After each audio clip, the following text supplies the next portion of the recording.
Tops and Bottoms, adapted and illustrated by Janet Stevens. Looking at the cover, what do you think the story is about?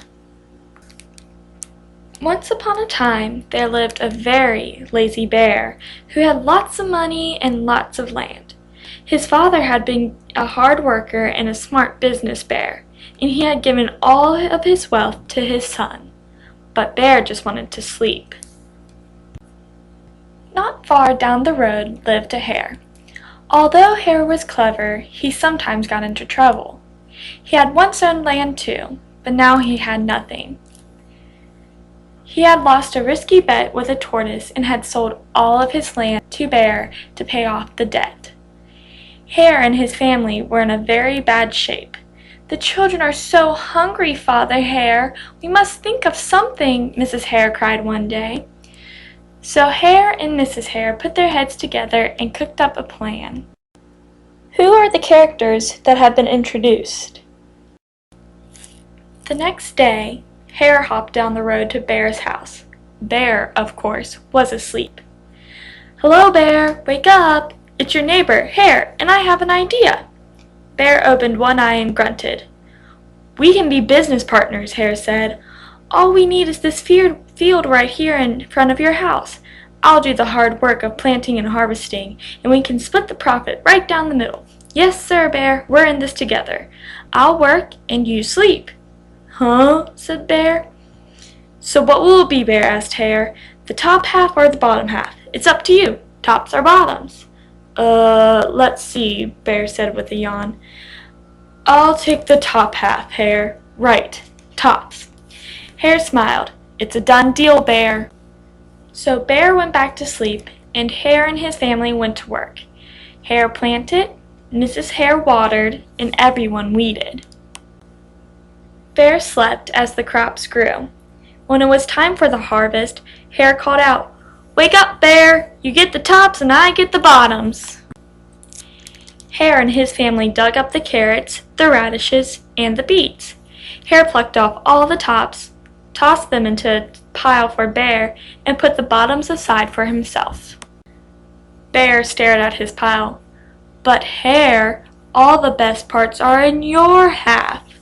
"You chose the tops, Bear," Hare said. "Now, you have tricked me. You plant this field again, and this season I want the bottoms." Hare agreed. "It's a done deal, Bear." What do you think that Hare is going to do next?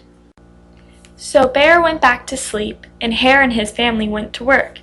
They planted, watered, and weeded. Bear slept as the crops grew. When it was time for the harvest, Hare called out, "Wake up, Bear! You get the bottoms and I get the tops." Hare and his family gathered up the lettuce, the broccoli, and the celery. Hare pulled off the bottoms for Bear and put the tops in his own pile. Bear looked at his pile and scowled. "Hare, you cheated me again." "But Bear," Hare said, "you wanted the bottoms this time." Bear growled, "You plant this field again, Hare. You've tricked me twice, and you owe me one season of both tops and bottoms." "You're right, poor old Bear," sighed Hare. "It's only fair that you get both tops and bottoms this time. It's a done deal, Bear." So Bear went back to sleep, and Hare and his family went to work. They planted, watered, and weeded, then watered and weeded some more. Bear slept as the crops grew. When it was time for the harvest, Hare called out, "Wake up, Bear! This time you get the tops and the bottoms." There, in front of Bear's house, lay a high field of corn. Hare and his family yanked up every cornstalk.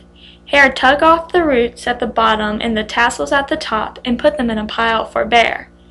Then he carefully collected the ears of corn in the middle and placed them in his own pile. Bear rubbed his eyes and watched. "See, Bear? You get the tops and the bottoms. I get the middles. Yes, sir, Bear, it's a done deal." By now, Bear was wide awake. "That's it, Hare," he hollered. "From now on, I'll plant my own crops and take the tops, bottoms, and middles." Hare and his family scooped up the corn and hopped down the road towards home. Bear never again slept through a season of planting and harvesting. Hare bought back his land with the profit from the crops, and he and Mrs. Hare opened a vegetable stand. And although Hare and Bear learned to live happily as neighbors, they never became business partners again.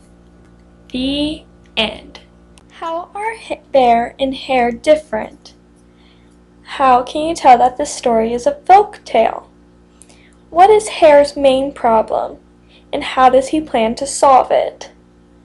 What is wrong with Bear's share of the crops? Why does Hare want Bear to be his business partner? What has Hare done to get what he needs? What does Bear decide to do as a result of his last deal? Why? How does Hare's life change as a result of being partners with Bear? How do you think Bear felt after he'd been tricked 3 times?